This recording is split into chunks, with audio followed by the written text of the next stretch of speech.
Hello and welcome to this rendition of Church at Home. Father Ed Estock here. Father Michael Pikosik. Father Joshua Trefny.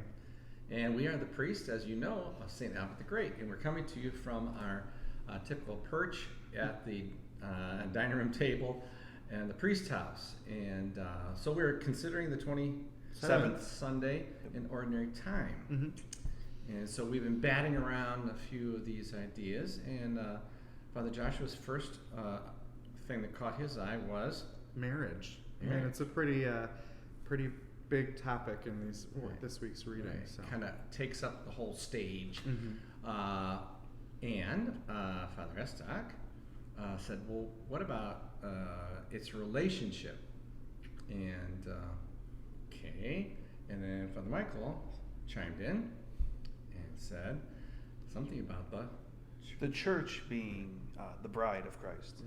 So. Right. And so that our relationship is fundamentally in the church, and it is most visibly seen, I would say, in and among us in the Sacrament of Matrimony, and of course in the image of matrimony in the book of Genesis and the creation story. So. Yeah, because in this story that we're hearing, Adam is naming all the animals, and then no one is the right match for him. So God puts him to sleep, removes his rib, and then creates Eve from this rib. And then he says, finally, flesh of my flesh, bone of my bone. This is the one that I'm meant to be with, kind of thing. And so, and this is the first marriage that we have in the history of the scriptures, and it really shows us a lot of beautiful things. First, that there is this unity designed within the human person. Like, we are supposed to be made for each other, made for relationship, made to be united. And then the same thing can be said of us and Christ, right? The church is the bride of Christ. And on the side, from his side on the cross, right, when he's pierced with the lance, flows from him blood and water, and we say that's the birth of the church. From his side came baptism, water, and Eucharist, the blood of Christ. And so there is this birthing of the church, just like Adam gave up his rib for Eve, so too Christ's side was opened, and from it came the church, all of us. So there's a lot of really beautiful images there.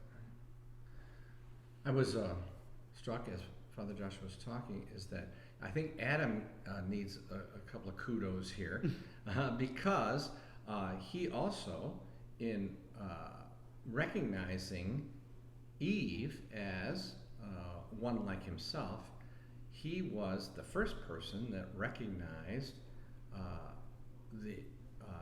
the neighbor as being created in the image of God.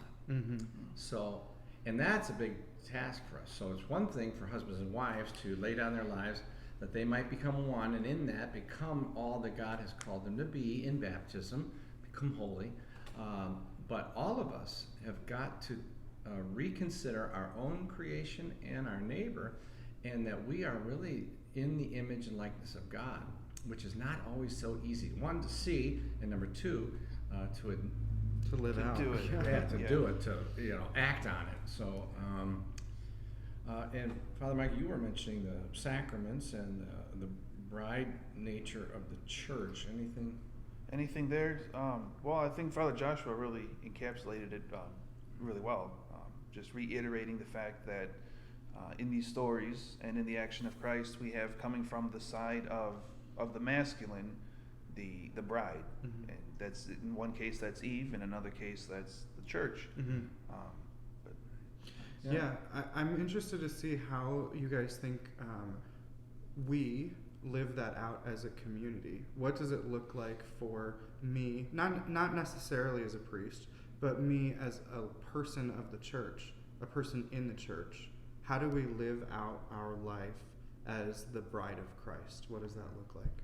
And something essential to us as Catholics, that's why this is important, is that what we're talking about, being the bride of Christ and living it out in the church, and what Joshua, it seems to me you're prompting us to, is the sacramental nature of the church and the sacramental life of the church, and the call of members of the church to recognize their call to not only participate in the sacraments, which is of course fundamental, but to manifest the sacraments of the church and the sacraments in their daily life. So we see that all the seven sacraments are really accomplishing this process that we become more of what we celebrate as the church.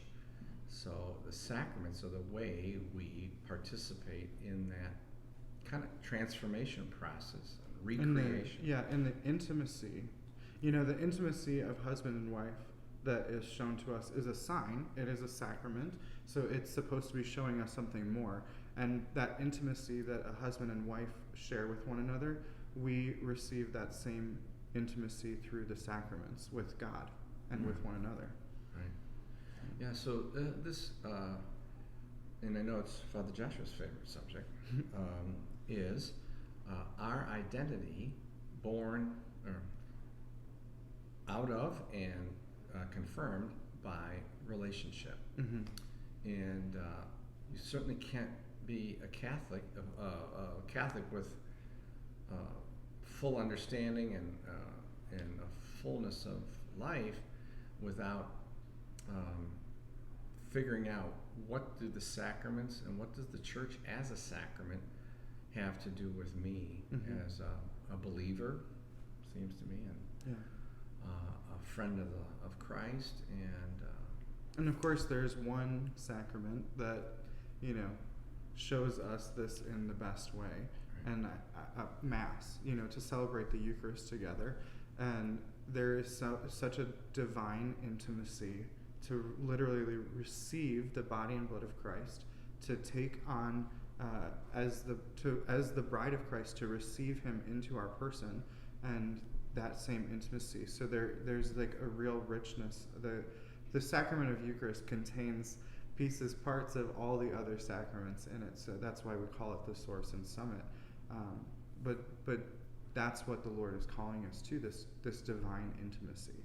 And I think that divine intimacy empowers us to live a marital life in the sacraments, where we are empowered and energized by the sacraments to go out and to care for one another, to be concerned about their salvation and their well-being in this life, and to lay down our lives in a marital way for others as the bride of Christ. Absolutely.